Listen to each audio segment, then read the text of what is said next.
Today I'm going to show you how to rebuild a modern shifter kart engine. This is going to save you a ton of money and in turn grow the sport, which in my opinion is the greatest sport known to mankind. So here we go. All right, we're going to start at the rear of the go-kart. First thing we need to do is take the pipe springs off, 14 millimeter. We'll take the EGT sensor off. The pipe comes up, out of the way. We will remove the hose clamp going into the left side of the water pump to drain the water. We'll remove the hose clamp coming off the head. Then we'll remove the hose clamp going into the bottom of the engine, disconnecting the engine from the water. Next thing we'll do is remove the chain by removing the master link, and then we'll remove the J-arm for the shift lever. Then we will take the clevis pin off for the clutch. Next thing we'll do is loosen the clamp for the carburetor, pull the carburetor forward, and we can just kind of let the carburetor and the airbox dangle. We will remove the fuel line from the fuel pump, and the RPM sensor wire we will remove. We'll take the two engine clamps loose, and now the engine is ready to be lifted off and have the oil drain. Since the engine mount must come off anyway when we go to split the cases, we're going to go ahead and do that now so it's not as messy draining the oil. There's 6 screws that hold the engine mount on.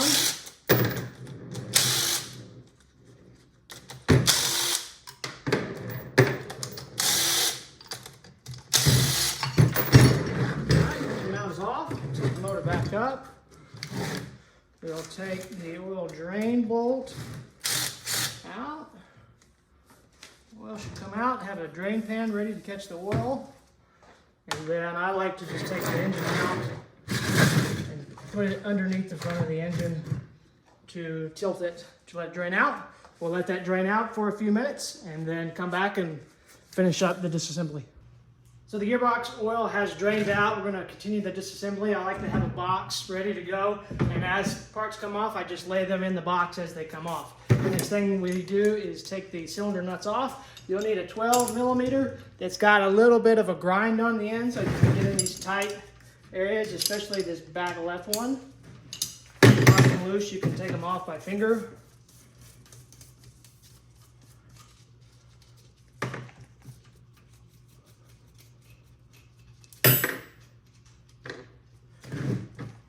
Cylinder will come up.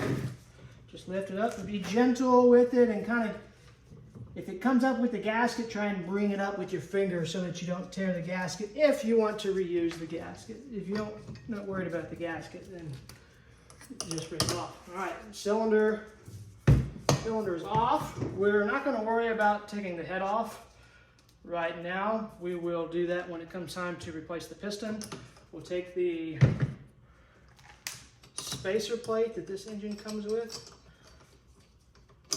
off, and we need to take the bottom base gasket off and try and do it gently. Okay, we'll put it with that, put it back there. I like to place things how they came off the engine in the box, just keeps things nice and organized. The nuts, just to not lose them, I put them back on the case halves. All right, next we'll go to the flywheel side. We're done with the 12 millimeter spanner, so we'll go to a 17 millimeter for the clutch nut. Clutch nut comes off. Now we need a flywheel puller. That can be any piece of steel with 2 holes drilled in it, about 34 millimeters apart. It will go in the 2 holes. Start the threads by finger. Okay.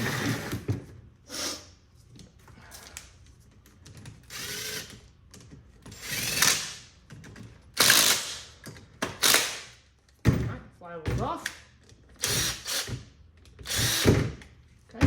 We're done with that tool. I like to place the nuts for it right onto the magnet. We'll look at the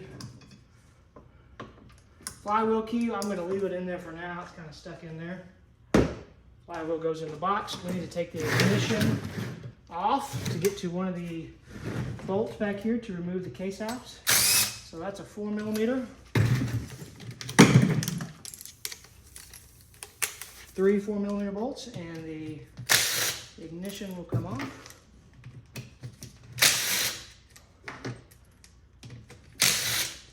Okay, ignition's off. I like to put these bolts back in there. 2 on the left are longer, 1 on the right is the shorter one. Unplug the stator from the coil. Okay, ignition goes in the box. Put it with the flywheel together, just for ease of putting things in there. Next, we'll take the coil off of the, actually we're going to leave it on for this. So we're going to move to the clutch. 14mm with 5 clutch nuts.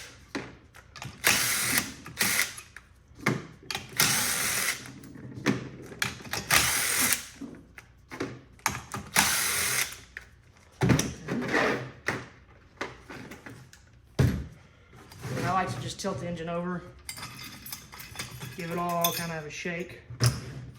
Everything comes out, and then I'll take the 5 clutch nuts and springs, place them all inside, place that down inside the box all together. Now we need a good bit of power to take the inner basket hub nut out. We need to bend back these tabs, these retaining tabs. Okay. Now we take the pneumatic impact.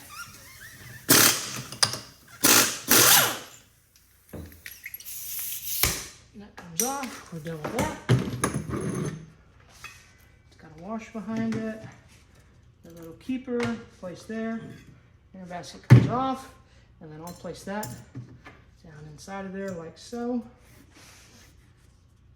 And place that in the box on top of the clutch. Okay, next the primary entire cover will come off. That is 5mm Allen.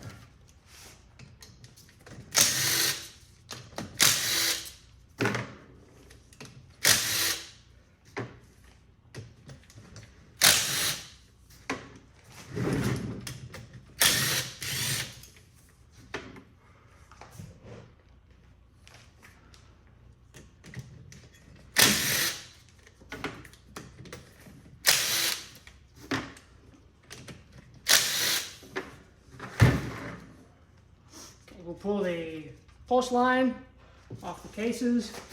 We got one more I missed. Okay, the primary cover with a little jiggle. It has a gasket behind it, so we want to be gentle to pull it off.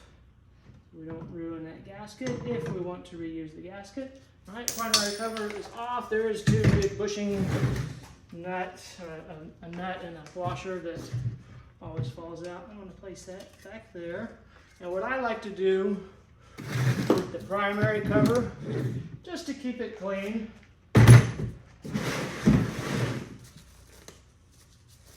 is I'll take a little bit of plastic, so shop, dirt, and grit and whatnot doesn't end up in there. I don't have to clean it so vigorously on reassembly. I just do that for the primary there.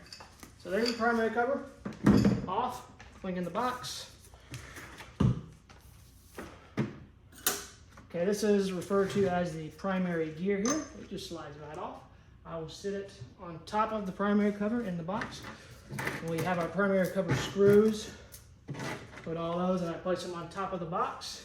Excuse me, on top of the primary cover in the box. All right, now we're down to our 2 case halves, removing all the screws that hold it together. There's a handful of them. Excuse me, we got one more thing to do. We have the intake.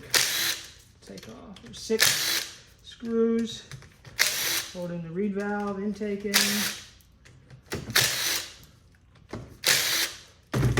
Okay, just jiggles out. Same philosophy. I'll take that, put it in the box, set all the screws inside of that. I kind of go around the world as I place things in the box just to make it easier to pull things back apart when I'm, put things back together when I'm ready. So the 2 case half screws, the screws for the 2 case halves are ready to be pulled out.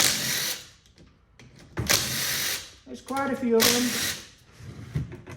Often as I do it, I'll go through all of them and think I've got them all out. I have to go over, look again, and turns out I missed one. The pre-selector cover we don't actually have to take off. If there's nothing wrong there, no parts that we need to replace, nothing that's worn that is timed out yet, I will leave it. And this particular engine only has about 20 hours on it total, so no pre-selector issues. So we're going to leave the pre-selector on. Pre-selector cover on. All right, now we're going to take all the bolts out. I don't find it necessary to try and remember which bolts go where. There's only 2 links. It's very obvious when you're putting it back together which links go where. Put those off to the side for now. Now we'll go to the other side. A few more we have to get to that hold the 2 case halves together.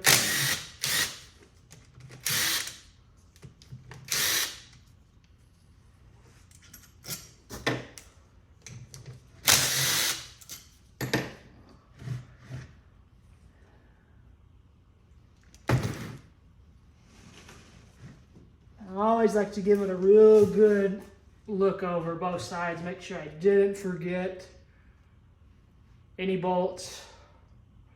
Because when you go to split the cases and it's not 2 halves certain things apart, you don't want to damage the cases by smacking on it. And indeed I did, well, it was loose, so I pulled it out. All right, so we've got all of our case half screws out. I like to put them all together. Bag. Place that in the box. Okay, now we've verified all the case half screws are out. We give the primary side of the crank a tap with a rubber mallet. The 2 case halves will come apart like so.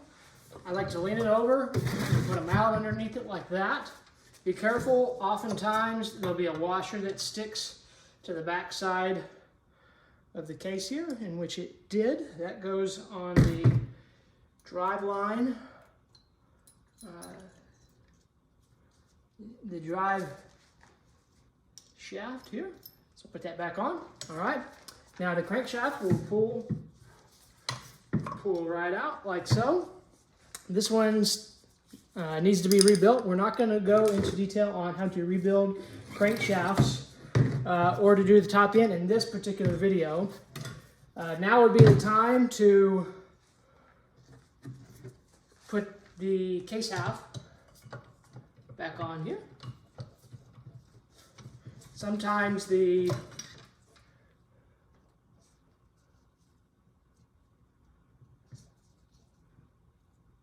shift forks need to be pushed back onto the drum so they line up with the holes here in the right side case half.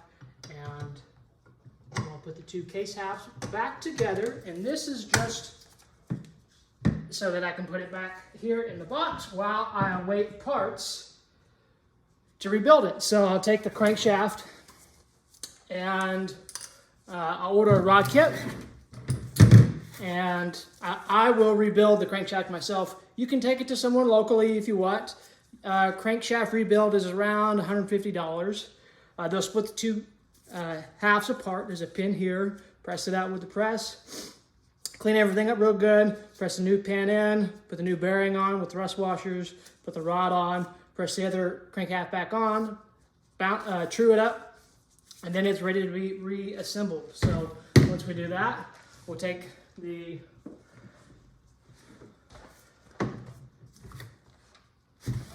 two case halves. Open them back up.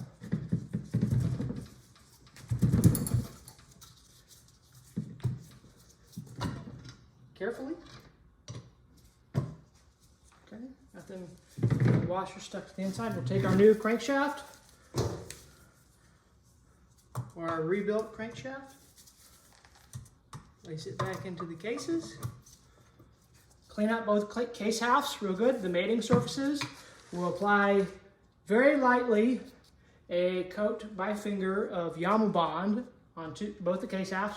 Put them together, put all the bolts back on, and torque all of the bolts back to spec to seal the two case halves, and we'll do everything we did previously in reverse to rebuild it. We're not going to go into, we're not going to do that on video, and I'm not going to rebuild the top end in this video, but this is enough to get you going. I think it's pretty self-explanatory from here on. A few notes I want to mention. The main bearings, the main crank bearings, these are incredibly resilient bearings.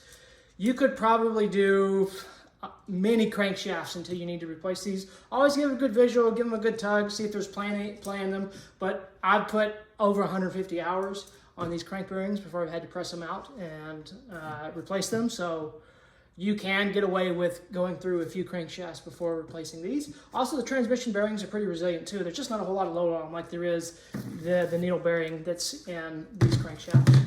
So that does it. I'm going to go ahead and conclude the video here. I hope this helped everyone, and hope this makes this seem less daunting.